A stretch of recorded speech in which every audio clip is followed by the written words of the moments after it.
আজকের লাঞ্চে ফার্স্ট আইটেমই ছিল এই রসুন মরিচ আর পেঁয়াজের এই ভর্তাটা। এই ভর্তাটা অনেক বেশি মজা হয়েছিল। অনেক দিন পর আমি বানাইলাম এই ভর্তাটা।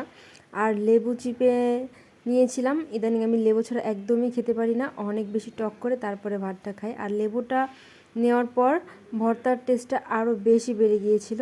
এরপরে সেকেন্ড আইটেমে ছিল চিংড়ি মাছ দিয়ে পুঁই শাক। এই পুঁই শাকটা আমাদের বাড়ির গাছের।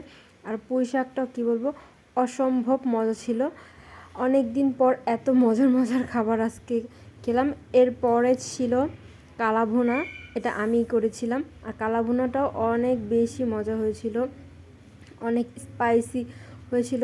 আর ঝাল ঝাল করে এভাবে কালাভুনা খেতে আমার কাছে অনেক বেশি ভালো লাগে। তোমরা কে কে আছো যে কালাভুনাটা অনেক পছন্দ করো, কমেন্ট করে জানাবা। আমার কাছে কিন্তু এমনি নর্মাল গরুর গোশের থেকে কালাভুনাটাই বেশি ভালো লাগে।